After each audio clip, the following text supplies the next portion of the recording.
하나님 말씀 요한복음 14장 6절 말씀입니다. 예수께서 이르시되 내가 곧 길이요 즉 진리요 생명이니 나로 말미암지 않고는 아버지께로 올 자가 없느니라. 아멘. 성경적으로 인생은 두 부류로 나뉜다 여겨집니다.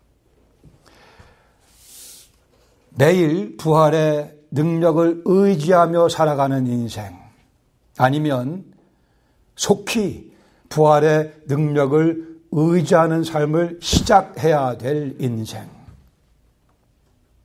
매일 부활의 호흡을 공급받으며 살아가는 인생이 있는가 하면 속히 부활의 호흡을 경험하며 사는 삶을 시작해야 될 인생이 있습니다. 나는 매일 부활의 능력을 경험하며 살아가는 삶을 살고 있는가? 그 사실을 인지하고 있는가? 아니면 그렇게 노력하고 있는가? 나는 매일 부활의 산소를 공급받으며 들이키며 살아가고 있는가? 그 사실을 인지하고 있으며 그리하기 위해 애쓰고 있는가? 이탈리아 쪽에 알프스 산맥 거기에 가면 한 마을이 있는데 그 마을에 수천 명의 관광객이 매년 몰려든다고 합니다. 거기에는 한 촤플이 있는데 그 촤플에는 예수님께서 십자가에 달려있는 그 시신이 같이 있는 그러한 십자가 상이 있다고 합니다. 대부분의 사람들은 그 예수님 시신이 달려있는 십자가를 보고는 돌아갑니다. 그러나 나무와 엉겅퀴와 무성한 그런 숲을 좀 더 헤치고 좀 더 깊숙이 들어가면 거기 또 하나의 촤플이 있는데 거기에는 예수님 시신이 없는 비어있는 십자가 상이 있다고 합니다. 혹시 우리가 거기 가게 되면 그 깊숙한 곳에 있는 비어있는 십자가 상까지 보고 와야 맞을 거라 생각이 됩니다. 우리 예수님은 부활하셨기 때문에 더 이상 십자가에 달려 계시지 않기 때문입니다. 비어있는 십자가를 붙잡으며 부활하신 예수 그리스도를 바라보며 우리는 오늘도 살아갑니다. 요한복음 14장 6절 말씀 아주 유명한 말씀입니다. 말씀의 배경을 잠시 본다면 예수님께 잡히시기 전날 밤 최후의 만찬 나누시고 제자들 발도 씻겨 주시고 제자들은 좀 분위기가 이상한 것을 감지합니다. 예수님 자꾸 돌아가신다는 십자가 얘기를 하시고 그 가운데 제자들은 근심에 빠지게 되죠. 1절 말씀에 너희는 마음에 근심하지 말라 하나님을 믿으니 또 나를 믿으라고 격려해 주십니다. 그러면서 내 아버지 집에 거할 곳이 많도다. 그렇지 않았으면 내가 너희에게 일렀으리라. 내가 너희를 위하여 가서 거기에 아버지 계시는 곳에 아버지 집에 가서 처소를 예비하러 가겠다 말씀하십니다. 내 아버지 집이라고 말씀하십니다. 이곳과는 다른, 그리고 예수님 가신다 말씀합니다. 예수님은 이미 십자가의 죽음 그리고 부활의 영광을 염두에 두고 실상 그렇게 3년의 기간을 살아오셨습니다. 3절에 보시면 가서 너희를 위하여 거처를 예비하면 내가 다시 와서 너희를 내게로 영접하여 나 있는 곳에 너희도 있게 하리라. 승천하신 다음에 당신의 때에 다시 오겠다 재림을 약속하셨습니다. 이 재림 관한 얘기는 다음 주에 더 나누겠습니다. 4절에 내가 어디로 가는지 그 길을 너희가 아나니 그러자 도마가 모르겠다 그럽니다. 이르기를 주여 어디로 가시는지 우리가 알지 못하거늘 그 길을 어찌 알겠사옵나이까. 도마의 이 진지한 자세, 잘 모르겠으니 명쾌한 답을 요구하는 자세로 던져드린 이 질문에 대한 답으로 예수님께서 그 유명한 말씀을 하셨어요. 내가 곧 길이요 즉 진리요 생명이니 나로 말미암지 않고는 아무도 그 누구도 아버지께로 올 자가 없다고 말씀하십니다. 예수님께서 길이신 이유는 예수님께서 하나님의 진리이시며 예수님께서 하나님의 생명이시기 때문입니다. 따라서 오직 예수 그리스도를 통해서만 우리는 진리를 깨닫게 되며 영원한 생명을 얻을 수 있게 됩니다. 유일한 생명의 길이신 예수 그리스도를 통해서만 우리는 아버지께로 갈 수 있거니와 이미 그 진리를 믿은 우리는, 그 복음을 믿은 우리는 지금 아버지 하나님을 향해서 걸어가고 있습니다. 오늘 한 가지 교훈을 또 추가적으로 나누겠습니다. 예수님께서만 유일한 진리와 생명의 길이십니다. 유일한 생명의 길, 유일한 진리의 길이십니다. 예수님께서 구원의 완성이시며 구원의 절정이십니다. 다른 모든 것들은 다 강도며 절도라 말씀하셨습니다. 모든 종교가 다 강도며 절도입니다. 모든 종교가 다 영혼들을 패망으로 몰아넣습니다. 예수 그리스도가 그 중심에 계시지 아니한 모든 철학이 다 강도며 절도입니다. 그리스도 예수를 그 중심에 모시지 않은 모든 문학이 다 강도며 절도입니다. 그리스도 예수를 그 중심에 모시고 있지 않은 모든 예술이, 모든 문화가 다 강도며 절도라고 예수님께서 명쾌하게 말씀하셨습니다. 나만이 길이라고 말씀하셨습니다. 오직 임마누엘로 오신 God with us, 우리와 함께 계시는 하나님으로 우리를 찾아오신 예수 그리스도께서만이 진리며 생명이십니다. 우리가 지난주에 봤던 내용, 진리와 생명의 길은 예수님의 십자가로 시작이 됩니다. 죄의 짐을 짊어지고서야 어찌 진리의 길을 걸어갈 수 있겠습니까? 죄책감에 시달리는 종의 모습으로 어찌 우리가 생명을 구가할 수 있겠습니까? 진리와 생명의 길은 예수님의 십자가로 시작이 되었습니다. 두 번째, 오늘 나눌 내용, 진리와 생명의 길은 예수님의 부활로 입증되었습니다. 확증되었습니다. 이 선물은 예수님의 십자가를 통해 시작되었고 부활로 입증되었고 예수님의 재림으로 완성되어질 것입니다. 오늘은 우리 부활의 확증에 대해서 말씀 나눕니다. 요한복음 3장 14절에 말씀하기를 예수님께서 말씀하신 것입니다. 모세가 광야에서 뱀을 든 것 같이 인자도 들려야 하리니, 모세가 광야에서 뱀을 든 것 같이 인자도 들려야 하리니, 거기 들려야라고 되어 있는 표현은 이중적 의미를 가지고 있습니다. 하나는 십자가에 높이 달려 돌아가시는 그 순환 사건을 지칭합니다.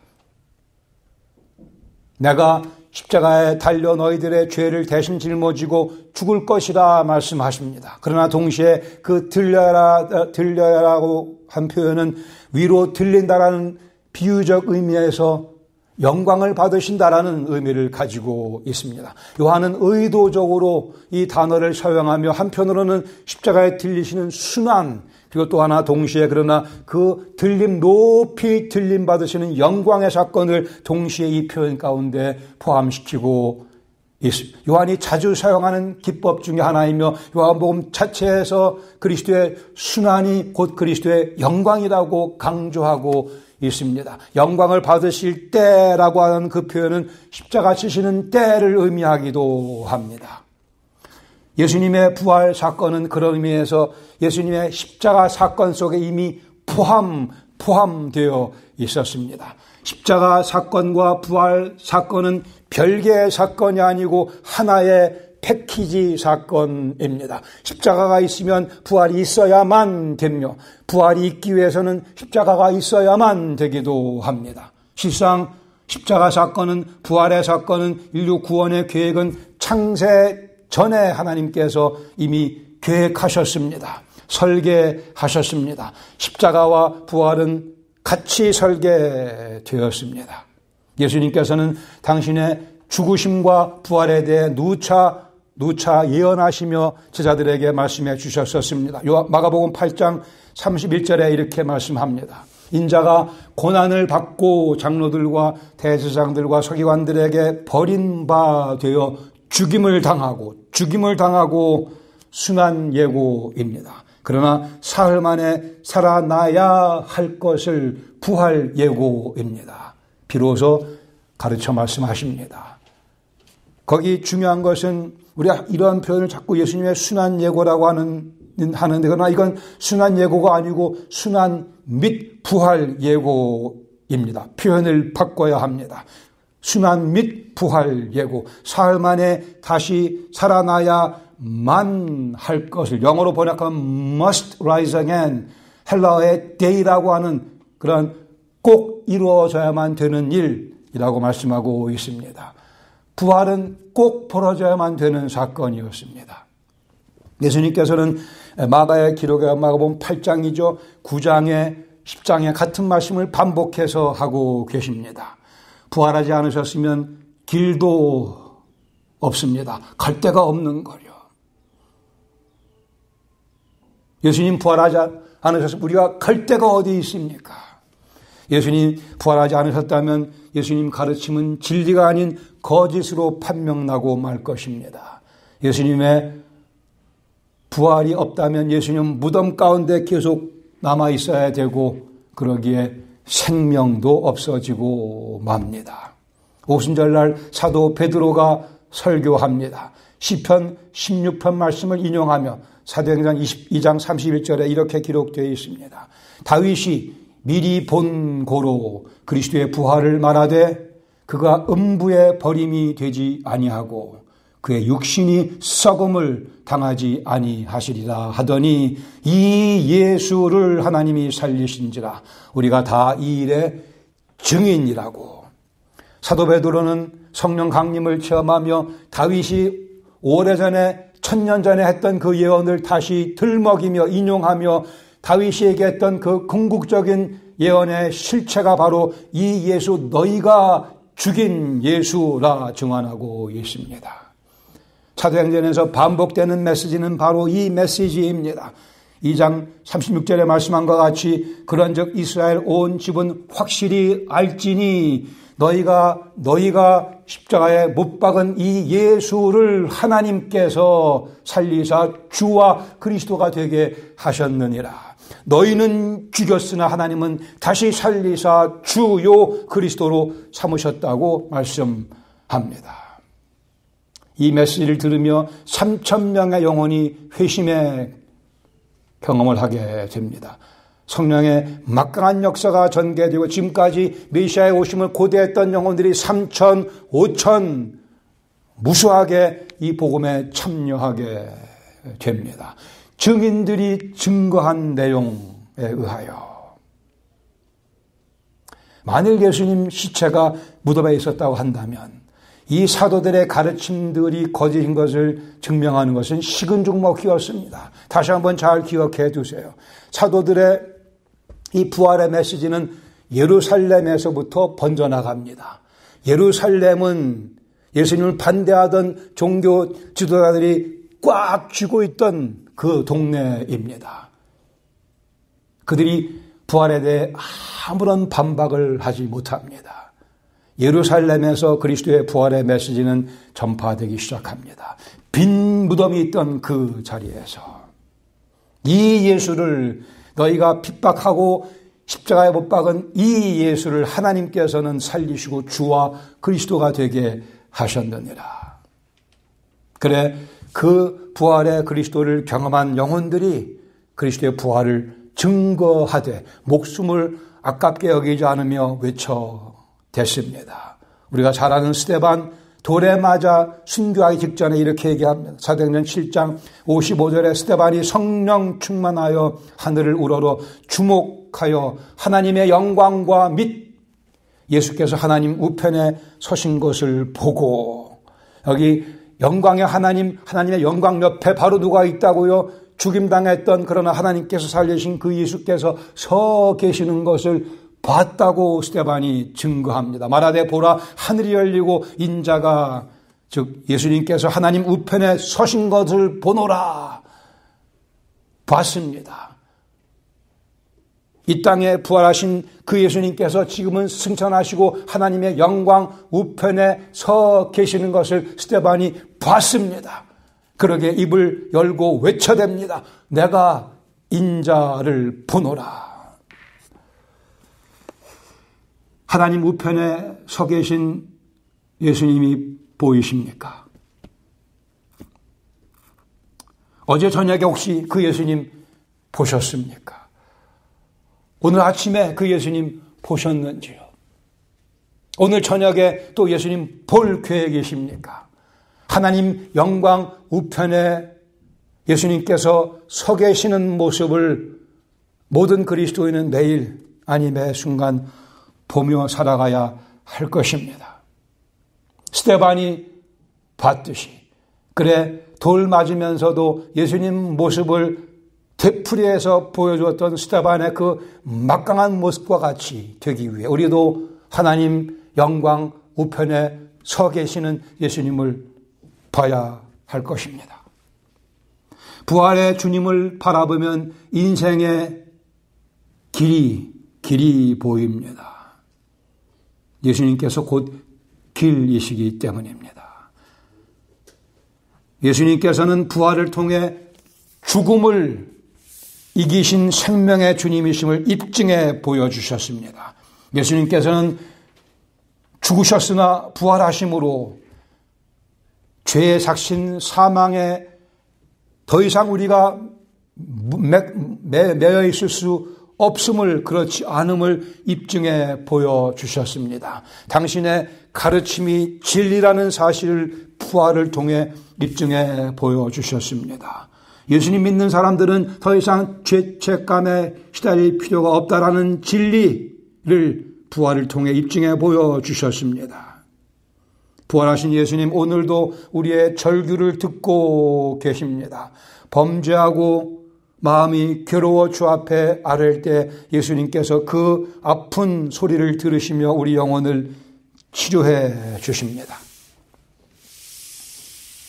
예수님 믿는 자들에게 평강이 주어진다는 진리가 사실인 것을 예수님은 부활을 통해 입증해 주셨고 오늘 그러기에 우리가 그 평강을 경험하며 살아갈 수 있게 해 주셨습니다.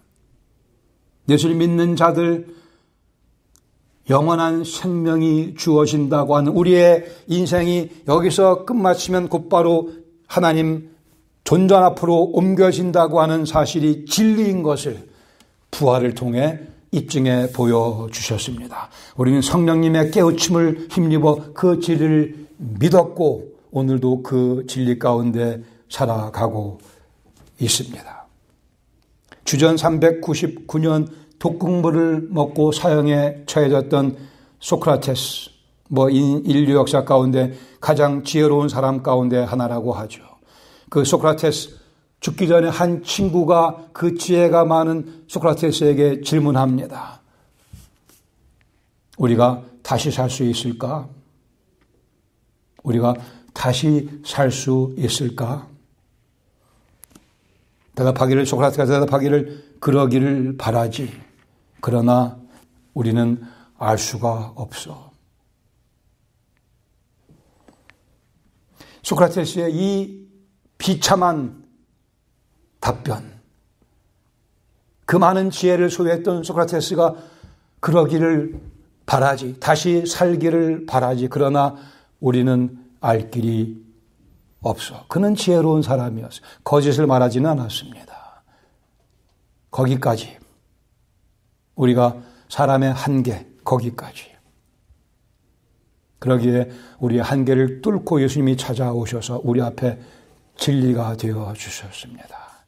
이 가장 중요한 질문에, 가장 궁금하기도 한 질문에 소크라테스는 답이 없었습니다. 그는 말하기를 모든 철학은 죽음을 준비하며 훈련받는 과정이라.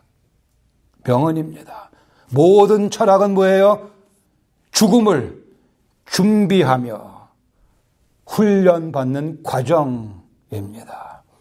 그러나 그 과정의 끝은 자신은 모르겠다 그랬습니다. 죽음 이후에 대한 답이 없었죠. 예수님께서 말씀하기를 이 죽음에 대해 명언을 남기셨습니다. 나는 내 목숨을 버릴 권세도 있고 다시 취할 권세도 있다 말씀하셨습니다. 그리고 실제 십자가를 통해 당신의 목숨을 던지셨고 부활을 통해 다시 그 목숨을 취하셨습니다. 이러한 엄청난 위대한 표현은 아무나 할 수 있는 게 아닙니다. 정직한 소크라테스는 감히 그 얘기를 못했죠. 부처도 못했고 모하메드도 못했습니다. 공자도 못했죠. 오직 실제로 목숨을 버릴 권세가 있고 다시 취할 권세가 있는 예수님만 하실 수 있는 선포 선언입니다. 실제 죽음을 경험하고 죽음을 짓밟고 이기고 부활하신 분만 선포할 수 있는 말씀입니다. 길, 즉 진리요 생명, 십자가가 그 시작입니다. 부활이 그 증거이며 재림이 그 완성이 될 것입니다. 우리의 길이신 예수님 위에 올라서면 죽음을 이기고 부활하신 예수님이 보입니다. 그리고 하나님 우편에 서 계시는 예수님 모습도 볼 수 있게 됩니다. 그리고는 사랑의 하나님이 보입니다. 아, 내 죄를 깨끗하게 씻어주신 하나님의 사랑도 보이게 됩니다. 우리의 길 되시는 예수님 위에 서면 부활의 주님이 보입니다. 그리고 하나님 영광 우편에 계신 예수님이 또 보입니다. 그리고 거룩하신 하나님이 보입니다. 아, 내가 죄인이구나라는 사실도 깨닫게 됩니다. 그리고 더 나아가 나도 하나님 닮아 거룩해지고 싶다는 열망이 생겨납니다. 우리의 길이신 예수님 그 위에 올라서면 부활의 주님이 보이십니다. 그리고 그 하나님 영광 우편에 서 계시는 예수님이 보입니다. 그리고 천국도 보입니다. 그리고 아, 여기도 천국이네를 깨닫게 됩니다. 아, 이것이 영생이구나 확신할 수 있게 됩니다. 예수님이라고 하는 길 위에 올라서면 죽음을 이기고 부활하신 예수님이 보입니다. 하나님 영광 우편에 서 계시는 예수님이 보입니다. 그리고 내 도움을 필요로 하는 영혼들이 보입니다. 아, 나로 하여금 이 영혼들을 돕게 하시려고 나를 구원하셨구나가 보입니다. 예수님이라고 하는 길 위에 서면 죽음을 이기고 부활하신 예수님이 보입니다. 하나님 영광 우편에 계신 예수님이 보입니다.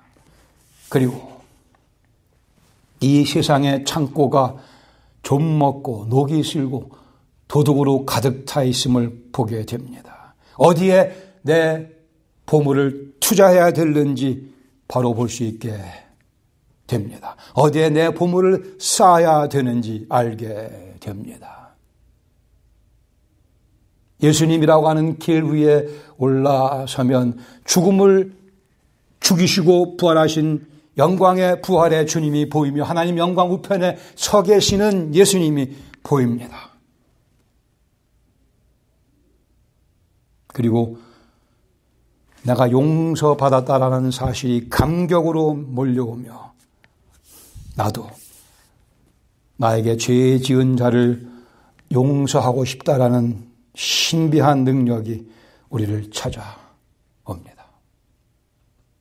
아, 이것이 진리구나. 다시 한번 깨닫게 됩니다. 아침에 하루를 시작하면서 나의 도움이 어디서 올까? 나의 도움이 천지를 지으신 여호와께서로다. 고백하며 선언하셔야 할 겁니다. 매 순간 숨을 내쉬면서 이 숨이 어디서부터 올까? 나를 지으신 여호와께로부터로다. 내 인생은 지금 어디를 향해 걸어가고 있는가? 나를 지으시고 나를 이 땅에 보내주신 아버지께로 가고 있음을 확인해야 할 것입니다.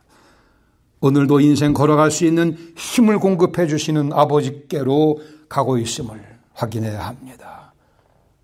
우리의 길 되시는 예수님 위에 서 있을 때 이 일이 가능하게 될 것입니다. 내가 숨쉬는 이 숨 하나하나가 부활하신 예수님께서 공급하시는 부활의 산소인 것을 확인하도록 애씁시다. 부활의 산소를 나는 들이마시고 살아가고 있다고요. 보통 산소가 아니고 좀 피지컬리는 과학적으로는 공기 가운데 있는 산소겠으나 그러나 내가 들이마시는 산소는 부활하신 예수님께서 공급하시는 산소임을 확인하십시다. 하나님 말씀과 예수님의 사랑이 만들어내는 부활의 에너지를 가지고 인생을 살아갑시다. 부활의 산소와 부활의 능력을 끊임없이 의지하며 살아가는 인생, 우리의 선택입니다. 그러나 이미 은혜로 그리스도 안에서 우리에게 주셨습니다. 우린 취하고 누리며 나누며 살아가야 합니다. 쓰레기통에 버려져서 썩고 있는 물건 주워다가 거기 비싼 물감으로 아름답게 색칠하는 그런 어리석음 우리는 철저하게 배격해야 합니다. 쓰레기통에 버려졌고 썩어져 가고 있는 물건을 다시 꺼내다가 비싼 물감으로 아무리 아름답게 칠을 해봐야 썩고 맙니다. 하나님께서는 우리에게 그리스도의 부활을 통해 진리가 무엇인지 참 생명의 의미가 무엇인지 가르쳐 주셨습니다. 우리는 그런 짓 안 합니다. 영원한 흔적을 남길 수 있는 것들에 우리 호흡을 투자하십시다. 길, 즉 진리요 생명이신 예수님의 이름을 드높여 드리는 그 일에 우리의 땀 한 방울 한 방울 투자합시다. 길, 즉 진리요 생명이신 예수님을 소개하는 일에 우리의 인격과 우리의 물질을 투자하십시다. 예수님께서는 길, 즉 진리요 생명이십니다. 십자가가 그 시작이요 부활이 그 증거며 우리가 그 증인입니다. 할렐루야. 기도하시겠습니다.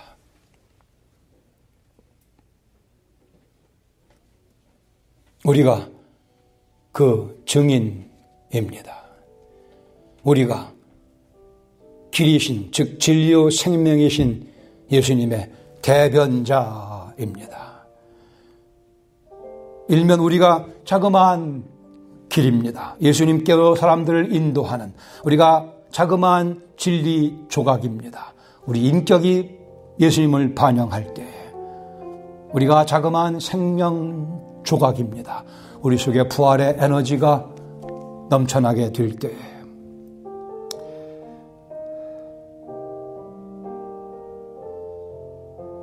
냄새나는 쓰레기 뒤적거리지 마십시다. 고귀한 것에, 고결한 것에 우리 예수 그리스도의 이름을 드높이기 위해 다 갖다 바쳐드립시다. 얼마나 감사합니까? 주여 도와주시옵소서. 지혜롭게 하시옵소서.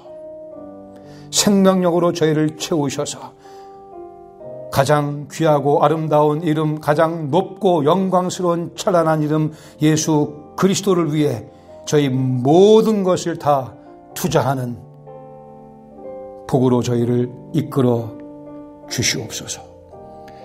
이 복을 허락하시기 위해 사람이 되어 저희를 찾아오신 그리고 십자가에 죽으시고 그러나 생명의 주님이시기에 결국 부활하신 하나님의 아들 우리 주 예수 그리스도의 그 크신 은혜와 저희를 그렇게 사랑하셔서 당신의 아들을 투자하신 아버지 하나님의 그 크신 사랑하심과 저희로 하여금 진리를 깨닫게 하시고 생명으로 채우시며 예수 그리스도께서 나의 주님이시라 고백하게 해 주신 성령님의 역사하심이 또 한 주간 의욕을 가지고 시작하는 주의 사랑하는 백성들 심령 가정 은혜와 영광 교회 위에 영광의 주님 만나 주님의 이름을 목이 터져라 외쳐 찬양하며 경배해 드릴 그 순간까지 늘 함께해 주시길 예수 그리스도의 이름으로 기도합니다. 아멘.